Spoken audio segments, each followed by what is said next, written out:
vamos retomar o que a gente falou semana passada. A gente vai começar a fazer alguns quadros, programas sobre inventário, né? Mas não tem como eu falar de inventário, dona Neuza, sem falar sobre sucessão. Sucessão é sucessão. O que é a sucessão? Vou conceituar para você. Sucessão, ato pelo qual uma pessoa assume o lugar de outra, substituindo na titularidade de determinados bens. Como assim? Seu pai, sua mãe, seus irmãos, você pode ser herdeira do seu irmão, né? Vem a falecer, você pode ser herdeira do teu filho. Depois, mais adiante, eu vou começar a explicar para onde que vai os bens quando falece um parente, quando falece outro, se não tem herdeiro, aquelas coisas todas. Eu vou estar explicando esse plano sucessório. Então, você assume o lugar dele naquele bem. De que forma? Quando ele vem a falecer. Se ele tem bens, baixa para os herdeiros. E aí, você assume aquilo, você administra aqueles bens, que os bens não morrem junto com o falecido, desculpa a redundância. Não morre com o falecido. Ele continua, prossegue. O direito, a legislação chama isso. É o princípio da Saizine. Como que é feito isso? Esses bens são transmitidos pela morte. Nesta forma, nesse princípio, é transmitido ao falecimento esses bens. Como são chamados esses bens? Você ouve aí muito os advogados, juízes, juristas falando. Os bens deixados pelo falecido é chamado de espólio. O que integra o espólio dos bens do falecido? Direitos e deveres. De que forma? Dívidas e receitas. Eu tenho alguns bens, deixou imóvel, deixou fazenda, deixou carros, veículos, os bens. Deixou dívida, você vai ter que...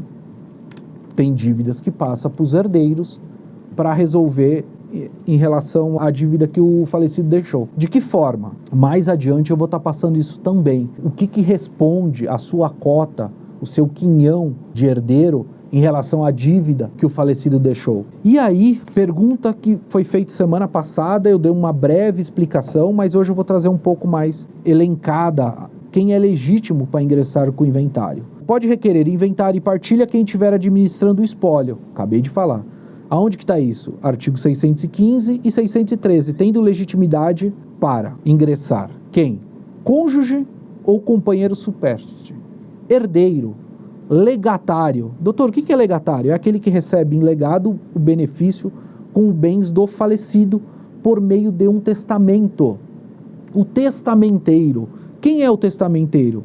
É o indivíduo que tem a incumbência expressamente de cumprir o histórico de última vontade. Do quê? Do testamento. Falar, olha, para Neuza ficou isso, para Laurinha ficou aquilo, para o Dante ficou isso. Cessionários dos herdeiros ou dos legatários, credor do herdeiro, o Ministério Público havendo herdeiros incapazes, a Fazenda Pública ficou devendo imposto, o administrador, caso o falecido ele venha a falir a sua empresa e venha a responder com seus bens particulares, a falência dessa empresa, que ele era sócio, pode vir responder. Quanto tempo eu posso ingressar com o inventário? Você terá para abrir esse inventário, ingressar com esse inventário 2 meses, a partir de quando? Da data do falecimento. E terá que concluir durante 2 meses, exceto podendo o juiz por ofício decretar mais prazos. Ele vai lá e decreta, aí você, conforme a decisão judicial, você tem mais prazos.